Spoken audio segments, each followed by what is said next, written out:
Приветствую, друзья! С наступающим Новым годом! В эфире программа «Просто вкусно». Ее ведущий Петр Цепандин. Мы находимся в ресторане Lazy King. Со мной, как обычно, Семен Тарбахов, мой постоянный соведущий. Друзья, в жизни так много сделок, которые требуют обязательного участия нотариуса. И у нас сегодня в гостях нотариус Анна Михайловна Яковлева. Здравствуйте, Анна Михайловна. Здравствуйте, Анна. Спасибо, что приняли наше приглашение прийти к нам на передачу. И учитывая, что мы называем нашу передачу «Кулинарный концепт», кулинарное ток-шоу, чем вы к нам сегодня пожаловали, чтобы идти готовить, чем нас угощать? Вы знаете, я хочу приготовить салат мимоза. Но он необычный будет, он будет с такими, с изюминкой, скажем так. Я его называю царская мимоза. На самом деле салат мимоза, он же берет свое начало и свои корни из советского прошлого. Ну да, где-то я слышал. И на самом деле, вот история говорит о том, что этот салат, он был изобретен, или правильно сказать, придуман в 1973 году. 73-м? Да, так. В год моего рождения. Серьезно? Да, сколько лет салату, столько и мне. Так, и, собственно, вы поэтому... Вы подумали, что это знак, или решили так? Это знак. Почему он называется мимоза? Потому что верхний слой у него всегда был яичный желток, то есть яичный желток. Ну, как желтый. Да, терли на терочке, получался такой желтый верх, а желтый это у нас весенние цветы, одни из самых первых мимоза. Да-да-да. Поэтому салат и как бы взял свое название от этого прекрасного цветка. Я, может быть, и ошибаюсь, да, но салат мимоза, он такой исконный, но как и оливье, он чуть ли не ГОСТ. Наверное, какой-то такой. Семен, как ты считаешь, да? Наверняка там технологический обязательный рецепт. Оливье вот такой, мимоза вот такой, салат какой-то такой. Ну да, в советское время, получается, у нас очень такие известные шеф-повара подействовали над тем, что это стало ГОСТом. Какие-то общепринятые продукты. Ну, например, на том же салате оливье, там же должна идти птица. Плюс омар, плюс, омар? Да, плюс это, но другие также, но в итоге это в советское время все переиграли. Вначале такие сказали, давайте вот так управления, да, и поставили уже на вареную колбасу, которую мы знаем, да. Изначально вообще оливье было с добавлением курицы, из этого он назывался салат столичный. Они очень похожи, но мясо, получается, у них различается. Также у нас мимозы. Тоже были ранее у нас ее вариации, но в советское время сделали на людской лад и приняли некий такой стандарт. Спасибо за историю мимозы. Да. А мы начинаем готовить. С чего мы начинаем? Ну, и какая изюминка ваша? Изюминка в том, что первое, значит, консервированные рыбы мы меняем на слабосоленую, подкопченую, либо форель, да, красную рыбу. Я обычно беру либо форель, либо семгу. Почему я стараюсь взять подкопченую? У салата появляется, знаете, такой вот, нотка такая, да, интересная. Вот, это подкопченая форель. Сегодня у нас. Можно на другую же лососевую, да? Можно, да. Кита, кижуч. Кита, да. То есть есть хозяйки. Все это будете класть? Смотрите, хозяйки многие, да, хорошие хозяйки, они что делают? Они покупают рыбину. Да. Ее дома солят. Солят сами. Этим самым салат у нас удешевляется. Ну, конечно, да. Но, учитывая то, что сейчас каких запредельных цен стоит вообще рыба, а тем более красная. Вот поэтому можно любую красную рыбу взять. Соленую, малосоленую, кому как нравится. Не суть, да. Что, значит, во-первых. Во-вторых, я его украшаю икрой сверху. То есть, я вижу у вас два вида. Да, два вида икры. Значит, мы это будем красиво выкладывать ее в конце. Мое авторское дополнение, я украшаю креветками. То есть я беру тигровые креветки. Здесь они у нас, я их слегка замариновала в лимонном соке и морской соли. Мы их будем жарить на растительном масле на сковородке. Быстро. Буквально, да, быстро. Да, они очень быстро. 2 минутки с каждой стороны и чуть-чуть чесночка добавим. Пикантности, да. Добавить. Вот. И, соответственно, еще мое дополнение, согласитесь, салат мимоза достаточно распространенный салат во всех вариациях. Да. Несколько раз я пробовала салат мимоза, где в качестве одного из слоев был сыр. Даже? Но дело в том, что, вы знаете, я как бы за то, чтобы этот салат все-таки он достаточно, там много вкусов, да, и мне кажется, что сыр, он немножечко вот, ну, то ли перебивает, то ли утяжеляет этот салат. Я сыр заменила свежим огурцом. И благодаря свежему огурцу он стал более сочный такой, и более легкий. То есть в нем появилась нотка свежести. Вот это вот как бы, ну вот мое авторское дополнение. Дополнение, да. Да. Вы знаете, у меня из вашего рассказа следует, да, складывается впечатление, что вы относитесь к этому очень основательно, дотошно, вообще как к готовкой. Ну, вы знаете, честно, готовлю я редко. А, серьезно? Серьезно, да. Но тем не менее, если уж беретесь, так беретесь, я похоже, смотрю, да? Да, или вы к нашей передаче только так вот так мощно подготовились? Нет, это у меня салат. Я его готовлю на все новогодние праздники, на Рождество. Обычно мы собираемся большой компанией. Я обычно готовлю, ну вот этих ингредиентов мало. Обычно я готовлю бабах, да? То есть у меня тазик. Он же слоеный. Да. Я готовлю 2 или 3 блюда. И я когда это блюдо поднимаю, оно у меня конкретно весит, не знаю, там килограмма, наверное, 2. То есть вот у меня на столе 2-3 блюда обычно такого салата, и он съедается в первую очередь. Там уже, наверное, вся семья помогает, да? Да, там у меня, я хочу сказать, что когда я готовлю обычно салаты, я, естественно, подключаю семью. Они у меня все чистят, понимаете, а я потом только, значит... Ну да, это же как бы семейные традиции, да, объединяет перед Новым годом, сочельник и все такое, все готовят, все режут, что-то делают, и все такое, да, у вас тоже, получается, в семье такая традиция, да. И то есть, получается, вы будете готовить и на Новый год себя в этом году, обязательно, да. Это получается некая тренировка. Некая тренировка, генеральная репетиция. Генеральная репетиция, да. Прекрасно. Ну, готовлю я его редко. Я надеюсь, я надеюсь, что он сегодня обязательно получится, потому что я его долго не готовила. Да? Да. Ну, в смысле, готовила я его последний раз в начале 24-го года. А что может пойти не так? Не, ну я думаю, что все пойдет так. Все будет. Да, но тем не менее, когда мы будем пробовать, даже если будет невкусно, мы скажем... Мы в камеру скажем просто вкусно. Да, скажем вкусно. Так, ну все, давайте начинать. Да, суть до дела, разговоры. Значит, что нам понадобится? Нам понадобится картофель отварной. У вас все отварено? Да, морковь да. отварная, говорим, да. яйца отварные, креветки. Можно, смотрите, поджарим. взять тигровые, но, в принципе, можно взять коктейльные. Вот которые в магазинах продаются маленькие. Да, почему, чем отличаются тигровые креветки от коктейльных? Тем, что на самом деле в природе таких больших креветок нигде не водится, да? Мы все прекрасно знаем, что это все, скажем так, на фермах выращенные креветки, да. Где-то в них есть плюс, они большие, вкусные, где-то минус, да, что... В дикой природе попадаются, но редкость. Редко, да. Потому что, а вот если вы возьмете в магазине коктейльные креветки маленькие, это уже будут выловленные, да, мы знаем, что такие креветочки именно в природе. Они уже отваренные. Они же, да, они уже отваренные. Да, их нужно только разморозить, там, почистить. Вот. Но я люблю все-таки больше такие креветки. Да. Мне такие больше нравятся. Да, нам готовить много, действий действий много, да. Потому что вроде как салат раз нарезал и смешал, ничего как бы не надо, но у нас, я чувствую, что действий много. Семен к вашим услугам, я, если что, рыбу могу съесть, вот. Смотрите, давайте приступать, нам нужно почистить овощи и яйца. И обязательно от кожуры мы чистим огурец. Для чего? Потому что все-таки кожура, салат у нас, смотрите, все ингредиенты мягкие. Вот. И кожура, она жестковата, когда мы кожуру почистим, он вот не будет как отдельный, да, вот огурчик, он прям будет гармонировать. Все-таки с готовкой вообще с салатом. Да. Поэтому давайте мы с вами, почистим все овощи и яйца. А я могу яйца, если что, чистить. Да, где-то стоять в сторонке, вопросы задавать. То есть смотрите, лучше всего заранее все подготовить. И потом мы будем уже салат собирать. Да, сборка. То есть мы сейчас с вами все чистим аккуратненько. Да. Хорошо, первый вопрос. Хотя он не первый. Анна Михайловна, расскажите, пожалуйста, вы как вообще занялись тем, что вы сейчас занимаетесь, как давно? И вообще расскажите, пожалуйста, нашим телезрителям, кто вы, что вы, куда вы? Ну, я нотариус в городе Якутске, значит, нотариус Якутского нотариального округа. В нотариате я уже 20 лет. В 2024 году исполнилось 20 лет, как я стала нотариусом.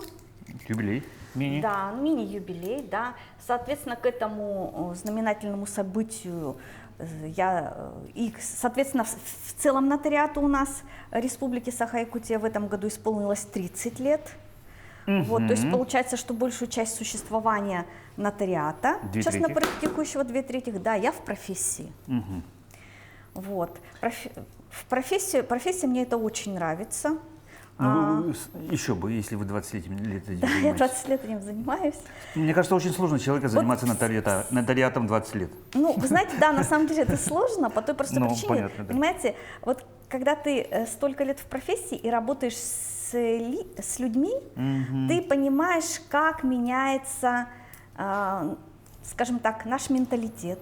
Люди, общество, отношения, да, то есть все это я вспоминаю, например, когда я пришла в нотариат 20 лет назад, и как сейчас я работаю, какие ко мне люди приходят, конечно же, это совершенно другие люди. С какими проблемами, с какими заботами свои, да.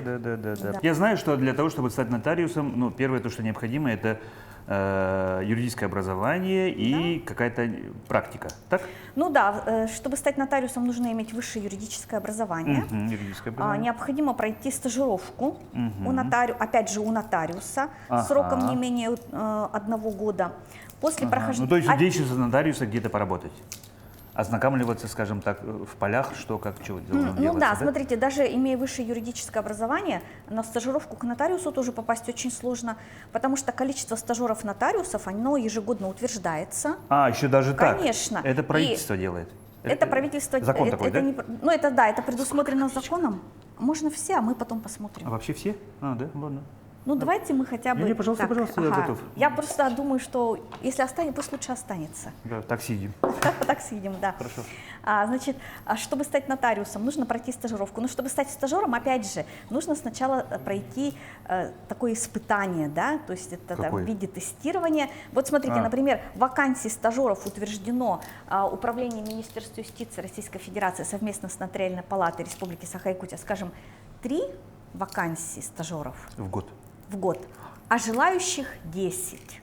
100. Ну, 100 не бывает, конечно, у нас в Якутске, но 10. Соответственно, для того, чтобы стать стажером, тебе нужно быть из этих 10... Отобрать 3. Да, лучшим. Ну, то есть добросовестно подготовиться к тому, чтобы стать стажером. Ну, там, в принципе, тестирование несложное. Но тем не менее. Но, тем не менее, да, не все его проходят. Испытание, да?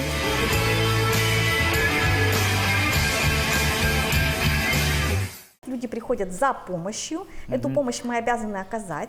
При этом я хочу сказать, что люди очень часто совершают какие ошибки? Не обращаются к нотариусу. Вместо того, чтобы обратиться к нотариусу, да, они не обращаются. То ли стесняются, что движет людьми, когда они начинают читать интернет, и вот где-то там кто-то там написал, не надо так делать, уважаемые мои любимые жители города Якутска, гости нашей столицы, во всех непонятных случаях обращайтесь к нотариусу. Кстати, вы же не называете тех людей, которые обратились к вам, они же не клиенты. Не клиенты. Не клиенты, Нет. да, вот тут тоже ключевое. Я вот совсем тоже своему стыду узнал.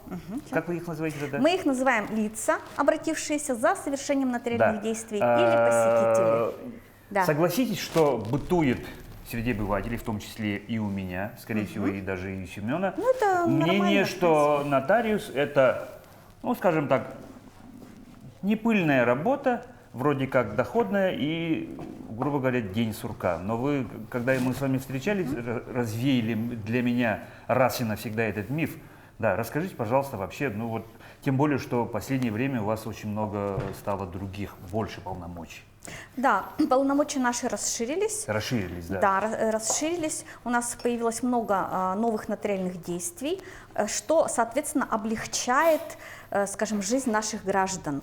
Во-первых, я вот только что хотела сказать, что, да, действительно, лица, которые к нам обращаются, это не клиенты, и это не услуги. Да, нотариус совершает нотариальные действия от имени Российской Федерации. И нотариус имеет право также отказать официально. Как вы говорите, я закон. Да, отказать официально в совершении нотариального действия, если оно противоречит закону. Конечно. И такие у меня Вы случаи. должны квалифицировать да, это обязательно то есть, сразу. да, лицо ко мне, когда приходит, я либо совершаю нотариальное действие, либо отказываю в совершении нотариального действия.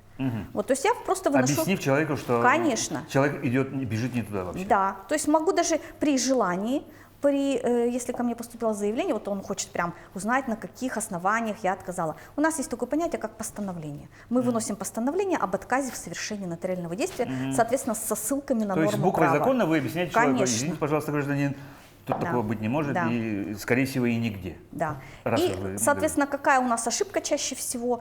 У нас люди поздно обращаются к нотариусу. То есть вместо того, чтобы, например, перед тем, как... Да, понимаете, не все сделки подлежат нотариальному удостоверению, согласна с этим. И не собираюсь никого заставлять обращаться за нотариальным удостоверением сделок. Есть обязательные формы, да, там, где у нас участники несовершеннолетние, где у нас лица, которые находятся под опекой или попечительством, когда у нас дарятся или продаются доли, это обязательная нотариальная форма, опять же, с целью защиты вот этой, скажем, социально незащищенной, да, категории лиц. Но если у вас даже сделка совершается в простой письменной форме, вы можете, да, не обращаться за совершением этой сделки к нотариусу, но никто Не удостоверять у не нотариуса. удостоверять, но вы же можете прийти проконсультироваться. Да. Конечно, и Как этим лучше бы самым, сделать? да, и этим самым избежать в будущем многих проблем.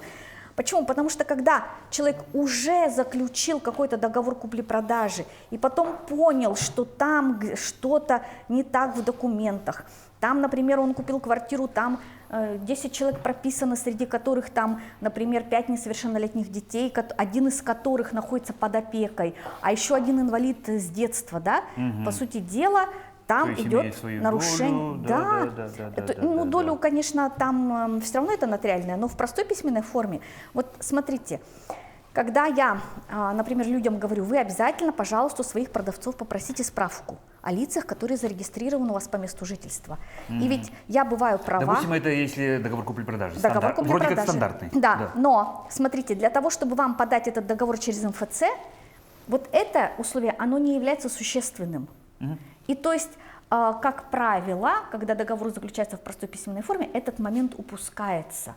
Этот момент, он не подлежит проверке регистраторам. Да? А вы уже... А мы проверяем, да, обязательно. Почему? Потому что у нас даже в Гражданском кодексе есть определенные положения, что если там будет даже не сособственник, но лицо, находящееся под опекой, зарегистрировано просто по месту жительства.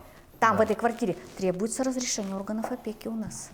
Понимаете? Поэтому мы в обязательном порядке смотрим, а кто же у нас в этой квартире зарегистрирован. А если у нас лица, которые, вот, например, находятся под опекой и попечительством, а возможно, там есть зарегистрированные лица, которые, не знаю, где-то там находятся далеко, в другом месте, и не согласны сниматься с регистрационного учета. Да, вообще не согласны. Да, и, например, даже, ладно, хорошо, можно их будет снять с регистрационного учета в судебном порядке, но это опять судебные расходы. Понимаете, это время, это деньги, это нервы. Да, это нервы. И учитывая, да, что у нас с 1 сентября достаточно выросли госпошлина за обращение, да, в суд, за судебной защитой, не могу точно сказать, но где-то порядка в 10 раз. То есть получается, что опять же у вас снятие с регистрационного учета таких лиц в судебном порядке, оно опять же выльется в определенную сумму. Да. То есть это просто из-за того, что произошла такая ошибка, что вовремя, как говорится, на берегу не проверили. И да, да. Да, понимаете, да, чуть-чуть не проверили, поэтому вот возникает... Такая штука, да. Такая Вы ситуация. упомянули о том, что надо было просто прийти к нотариусу, проконсультироваться. Проконсультироваться, конечно. Как это происходит, сколько стоит, объясните, Значит, пожалуйста. консультация, опять же, консультирует нотариус только в пределах своих полномочий, то есть мы не можем консультировать по тем вопросам, по которым мы не являемся специалистом. Но тем не менее, вы можете прийти проконсультироваться, консультация бесплатна. Еще раз повторите, пожалуйста. Консультация бесплатна. Да, потому что я тоже об этом не знал, к своему стыду, как говорится, да. Можно просто записаться, между прочим, через госуслуги. Можно записаться, да. Вот смотрите, через госуслуги к обязательно, нотариусу в определенное время, когда мне удобно, прийти к нотариусу без никаких денег, сказать... с паспортом. с паспортом, скажет, товарищ нотариус, у меня такая предстоит либо сделка, либо что-то это. Проконтролируйте, как мне лучше поступить. Да, ну то есть, Я понимаете... развожусь с женой, как мне поделить имущество? Господи, не дай бог. Так. Это вот, кстати, к нотариусу. Да, Почему? Потому да, что да, соглашение, опять же, о разделе общего имущества между супругами, это обязательная нотариальная форма. Да. И вот я хотела сказать, что вот в таких вопросах нотариус выступает не только как лицо, которое защищает и ту, и другую сторону, следит, чтобы не были нарушены права Того и обоих другого. супругов, конечно. А вдруг они уже не разговаривают? Так, Бывает такое, Да. поэтому мы стараемся так, чтобы они все-таки хотя бы по отдельности, но у нас заговорили. То есть нотариус Что своего они рода хотят, свои притязания озвучили. Такая, знаете, определенная функция медиатора. Да-да-да, То есть переговорщика. переговорщика. То есть нотариус, он еще должен быть не просто специалистом в области права, но и тонким психологом. Потому что у нас ссорятся между собой наследники. Кстати, Да. столько фильмов снято в Да. художественной литературе. Мы им что- тоже предлагаем различные варианты, да, выхода из положений, чтобы, например, они же могут, они же могут между собой после того, как получили свидетельство о праве на наследство, которое у нас выдается по закону всем в равных долях, А вдруг завещания нету? завещания нету, а они не хотят, вот у них квартира каждому, скажем, по 1/3 доли. Представляете, они долевые собственники, машина по 1/3, дача по 1/3. Они не хотят с друг другом общаться. Мы им предлагаем, мы говорим, вы можете заключить соглашение о разделе наследственного имущества, поделив это имущество между собой в натуре. Кому-то квартира, кому-то дача. Ну, то есть, не прибегая к тому, чтобы все продать, получить деньги, а потом Да. тупо на 3 поделить, Да, да. можно как-то вот... Да. Ну и плюс, например, сходи. третьему, скажем так, транспортное средство и денежный вклад. Денежные вклады сейчас тоже у нас у граждан довольно-таки существенные. Да, Вот, кстати. поэтому На случай завещания обязательно, да, тоже регистрируется это все. вот смотрите, да, по поводу завещания. Я вот считаю, что в принципе сейчас нотариат... Я недавно получил завещание. Ага. Сейчас нотариат у нас, я считаю, да, но и в целом, в принципе, правовая система Российской Федерации, она достигла, не знаю, какого-то такого очень высокого уровня именно информационного, технологического, вот какого-то, да, такого прогресса, находится на пике своего развития. Кстати, да, благодаря, вот, пользуясь случаем, я хочу сказать, что вот наши госуслуги это Это просто вообще, да. Поэтому и к аналогов в мире нет. в И к мире нотариусу вы сейчас тоже можете записаться через госуслуги. Да. Кроме того, какие у нас есть системы у нотариата? Вы можете проверить доверенность. Да, у нас есть система проверки действительности доверенностей. Круто, да, Вот. вообще. Этот сервис, он абсолютно бесплатный для всех. Это защита вообще стопроцентная от мошенников. Стопроцентная, да. От От мошенников. Это, причем вы оттуда информацию получаете бесплатно. Да? Опять, еще раз повторите, пожалуйста, на камеру. Да. Значит, у нас есть реестр Хватит регистрации залогов движимого имущества. То есть вы можете проверить авто, находится ли в залоге или нет. И опять же, Тоже это да, всё эта информация, она открытая. открытая, да. То есть вот эти вот реестры наследственных дел. Так, сейчас немножечко давайте мы с вами перейдем дальше к салату. Это вот здесь у нас все красиво будет собираться, да? Вот здесь. Да. Смотрите, Вот так, салат да? этот можно подать в 2 вариантах. Первый вариант, я его делаю вот на такой тортовнице. А мы какой вариант? Первый Мы будем? 2 будем делать. Даже 2? Первый вариант это вот в этой тортовнице, а второй вариант это салат-коктейль. Ага. То есть еще можно его сделать... И вот это бесчисленные мемы, когда вот такой огромный бокал, вот делают вот это же, да? Вот так. Да. Первый вариант. Первый мы вариант делаем подачи. на тортовнице. Это тортовница. Ну, мы берем вот такую вот разъемную форму для тортиков, да? Вот так вот она, потом мы ее снимем. Вот. Значит, сюда мы слоями укладываем. Но это если большая компания. Но если вдруг у наших телезрителей намечается, ну, скажем, Можно ужин, порционно. да, в более такой, скажем, обстановке интимной, да, камерной, можно сделать в виде салат-коктейля. Да, давайте так и сделаем. Да, то есть вот Время нас позволяет. 2 варианта подачи у нас. То есть мы тот и другой сейчас сделаем с вами. И, соответственно, мы покажем, как это должно быть. Как все получается. Да. Первое у нас мы всегда, ну я не знаю, как кто, я всегда натираю на терке картофель. Картошку. Я обычно их прям сюда натираю, Да, чтобы не перекладывать. Я как бы этот салат не солю, потому что для меня, например, соли, которая содержится в рыбе, которая потом будет содержаться в икре и в майонезе, да, и в майонезе, да. И креветки, которые мы будем жарить, тоже, для меня этого подсолены. достаточно. Но если кто-то любит чуть посоленее, то, например, Но вы, скорее всего, уже, когда готовили картошку, морковь варили, тоже же солили? Нет, тоже не солили? Солили. Ага.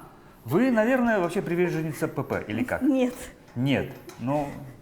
Нет, ну в смысле, все мы, наверное, с понедельника желаем начать новую жизнь. Но вы еще не начали. И думаю, все, с понедельника я не ем сахар. Да, соли мало, соль делай смерть. Ну, такие же были веяния, да? И, как говорится, что делать? Ну, вот у нас у всех сейчас ПП наше все. Да. У всех уже Поэтому... застряло на зубах.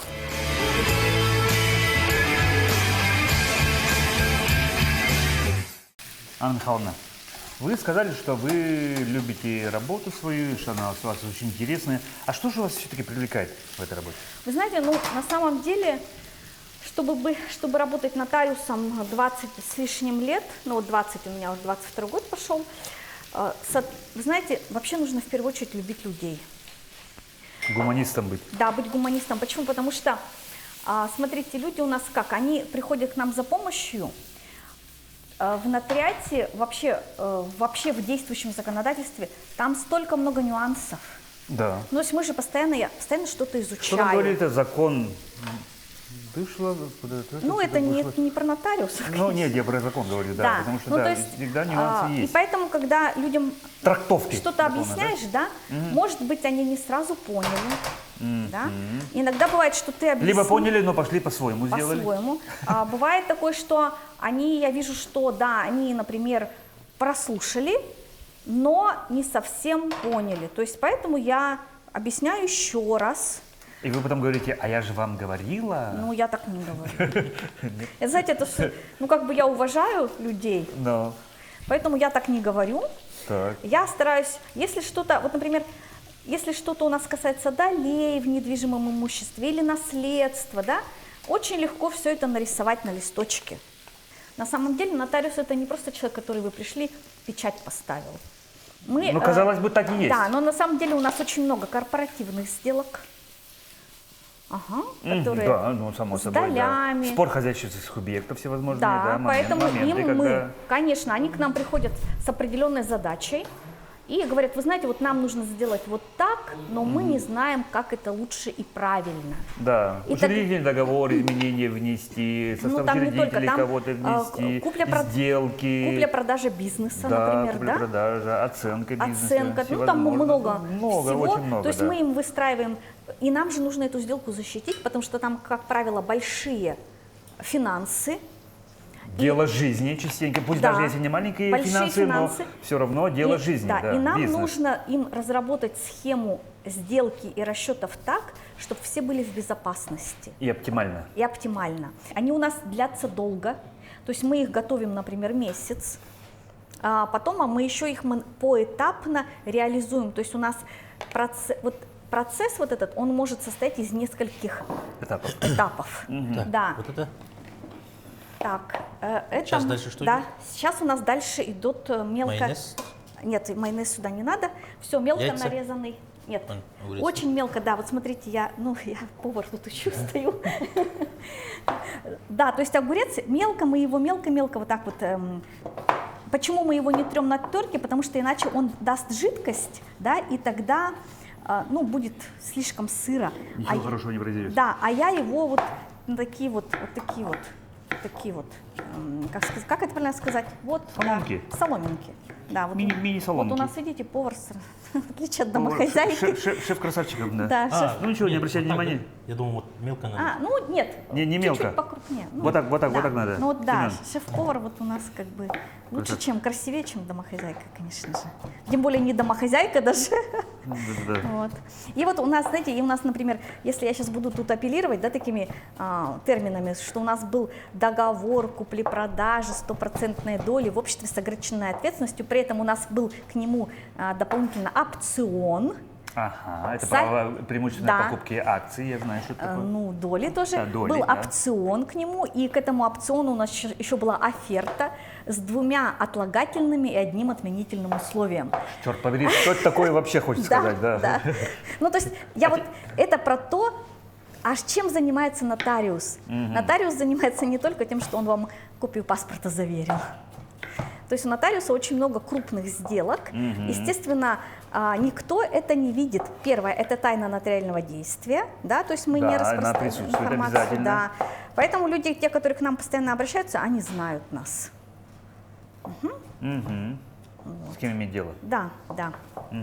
Вот смотрите, сверху рыбы я всегда кладу огурец, он добавляет, ну, такую, скажем так, очень хорошо с рыбой гармонирует красный огурец, вот свеженький, да, он такой вот. Все. То есть у нас, смотрите, получилось как? У нас получился картофель, мы его промазали майонезом, сверху мы положили рыбу, сверху мы положили, да, ага, вот это можно все сюда, этот огурец мы вот сюда для креманок. Да, для креманок.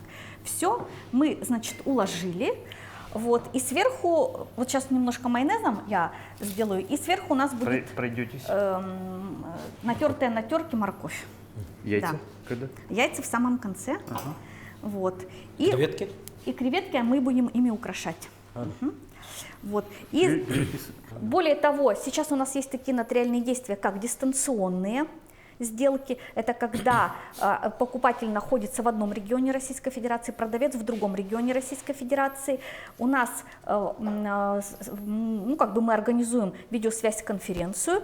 И, то есть я пришла к нотариусу города Якутска, а вы пришли к нотариусу города Санкт-Петербурга, да, Москвы. Сын в Питере. Да, все. Квартиру продает, мы такие раз пришли и сделали. Да, и смотрите, и в этом случае у нас требуется очень дорогостоящая аппаратура. Почему? Потому что качество должно быть видео, качество звука очень высоким. Потому что один из нотариусов, он эту сделку зачитывает от первой буквы до последней точки. Так. И качество звука должно быть очень высоким. Чтобы не было такого, подождите, что там вы сказали? Такого не было, чтобы, да? Как будто вот здесь сидит человек. Конечно. Так. Поэтому мы вот обеспечиваем, это все ложится на расходы нотариуса. Конечно. Плюс мы еще платим членские взносы в нотариат, ну, соответственно, налоги, заработная плата, там, ну, очень много расходов.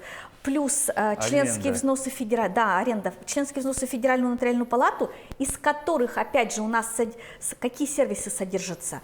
Вот сервис проверки доверенностей, он для вас бесплатный. Сервис проверки залога объектов, движимого имущества бесплатно. Значит, реестр наследственных дел бесплатно. То есть обеспечение всех этих действий ложится на затраты, которые государство получает от нотариусов. Ну, да? Нет, это не государство, это содержит, нет, это не государство содержит, вот собственник, да, вот этих всех сервисов, на самом деле, это Федеральная нотариальная палата. Федеральная, да. Да, федеральная структура, да. Да, ну и она, соответственно, содержит, и все эти расходы несет, но это же не дешево, согласитесь. Конечно. Так, и вот смотрите, и у нас получается, да, то есть вот, но видите, у нас люди, которые обращаются в нотариальную контору, я их тоже прекрасно понимаю, да, я их тоже прекрасно понимаю, что да, возможно, ну, как бы это дороговато, но вы учтите, что все-таки, первое, тоже страхование нотариуса, тоже я должна же за счет чего-то застраховать, чтобы потом, не дай бог, если что-то случится, вам страховая компания должна будет вам выплатить эти, ну, как сказать, компенсацию, да. Вдруг, как говорится, одну и ту же квартиру 2 людям продали. Бывает такое, кстати. Может произойти, да, потому что не проверили, или как-то так не получилось. Ну, видите, сейчас у нас что? Сейчас у нас мы что имеем? Мы имеем электронный документооборот, мы имеем такие сервисы, как МФЦ и так далее. Да. И у нас бывает такое, да, что люди, вы знаете, они у нас, ну, иногда бывают странные. Например, они могут выдать доверенность и забыть. Конечно. Красавчики. Вот он выдал доверенность когда-то там, куда-то собрался ехать, дай-ка я там доверенность дам своему брату-свату, значит, я уезжаю надолго на продажу моей квартиры. Он эту доверенность выдал. Потом передумал продавать? Потом, ну не то, что передумал, а через какое-то время он вернулся И он забыл, что он давал доверенность, а тот, значит, спокойно нанял риэлторов, которые, значит, занимаются продажей этой квартиры, а он думает, зачем я буду к риэлторам обращаться, продам-ка эту квартиру сам. И получается, получается, что у нас одновременно может быть заключено 2 сделки. Одна сделка по доверенности, и документы переданы в один офис МФЦ, да? А вторая доверенность с самим продавцом, и тоже документы переданы в МФЦ. Деньги получили? Все. Да, деньги хорошо есть. Да, вот в том-то и дело. Я бы никогда не рекомендовала передавать, если вы в простой письменной форме заключаете договор, передавать деньги до того, как право... Вы получили право собственности. Да, очень много случаев, чтобы люди боятся большие суммы денег передавать и считать, ну и все такое дрожь в руках, и не каждый день квартиру покупаешь. Я знаю, что у вас есть еще защита. Вот смотрите, сейчас у нас завершающий слой. Это желтый, мимозы. Это именно мы говорим о том, что мимоза у нас. Почему она мимоза? Потому что она желтенькая, да, такая? Желтенькая. У нас есть такой, вот у всех нотариусов есть открытый депозит. Смотрите, вот сейчас мы для украшения делаем сеточку такую интересную. Креветки потом, да? Да, с креветки потом. Такую сеточку сейчас красивую сделаем. Есть депозит, такое понятие, как депозит нотариуса. Это такой транзитный счет, денежные средства, которые на нем хранятся, они не принадлежат нотариусу. И вы, например, у меня, например, таких сделок очень много, я люблю контролировать эти сделки от начала до конца. То есть, если вы ко мне пришли, у вас 100% гарантия, что у вас все будет безопасно. Почему? Люди, когда у меня сделку заключают, они у меня денежные средства, ну, конечно, по желанию, да, вносят в депозит, но я им рекомендую. Я эту сделку... то есть деньги есть на покупку квартиры, они к вам вносят, и до тех пор, пока сделка не будет осуществлена и зарегистрирована в регистрационной палате, все они лежат, а потом они передаются спокойно продавцу, и все. Конечно. Это вообще прекрасно.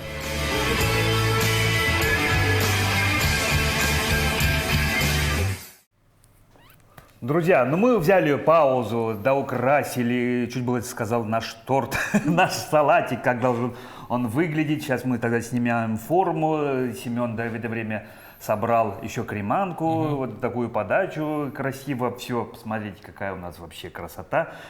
Ну что ж. Ну, конечно, последний штрих. У нас же не просто так салат, у нас же он с изюминкой. Мы его украшаем креветками, вот чтобы, скажем так, да, чтобы каждому гостю, потом у нас еще кто-нибудь себе, любители креветок себе забрали. Да, креветочки. Вот да. Действительно это... Вот сервировка, вид. Да, это у нас... Сервировка, да, действительно. Я думаю, что генеральная репетиция Анна Михайловна у вас получилась просто на заглядение. Да. Да, любой стол может украсить. Как говорится, хоть царю подавай. Да. Давайте. Ну что же, давайте я уже не терпится мне. Пусть давайте. Анна. Давайте мы так. Не терпится, я уже пошел пробовать, я ничего не знаю, все, ничего не терпит. Все равно, смотрите, когда мы его будем выкладывать на тарелку, да, смотрите, мы когда его будем все равно выкладывать, все равно каждый гость, он его что сделает? Он его перемешает, чтобы... Ну да, чтобы... Ну это, да, вот знаете, мы же сель под шубой когда делаем, каждый гость у себя же в тарелочке потом все перемешивает, чтобы было все же вкусно. отдельно не кушает все равно. Да, и тут точно так же вот у нас получается вот такая вот подача красивая этого салата. Я бы сказала, торт-салат, да, вот, и каждый гость там себе перемешает. Можно вот. пробовать, да? Да, можно пробовать. Давайте пробовать, я уже вот это попробовал. Не знаю, может быть для вас недосолено, потому что я его совсем не солила. Пойдет, как раз вот соли от рыбы, да, соли от икры, она уже там... делает свои дела. Мне кажется, его достаточно, да, вот этой соли. Очень вкусно, Анна Михайловна, огромное вам спасибо. Да, что скажет шеф? Да, по-новогоднему сытно, можно так сказать. Очень праздничный, очень вкусный и очень праздничный салат. Анна Михайловна, еще раз огромное вам спасибо. И у нас такая добрая традиция накануне Нового года, да и вообще всегда наша передача. Пожалуйста, на эту камеру пожелания для наших телезрителей. Вы знаете, я бы хотела пожелать нашим телезрителям в новом наступающем году, чтобы ангел-хранитель хранил вас и вашу семью. Пусть в каждом доме будет полная чаша, И я бы хотела всем пожелать благополучия, удачи, а самое главное, я бы хотела мира во всем мире. С наступающим вас Новым годом! А я еще раз скажу, что у нас сегодня в гостях была Яковлева Анна Михайловна, нотариус. Еще раз огромное вам спасибо. Семен Тарбахов, я Петр Цепандин.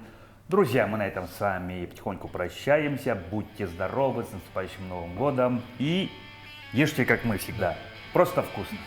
Будьте здоровы, друзья, и с наступающим.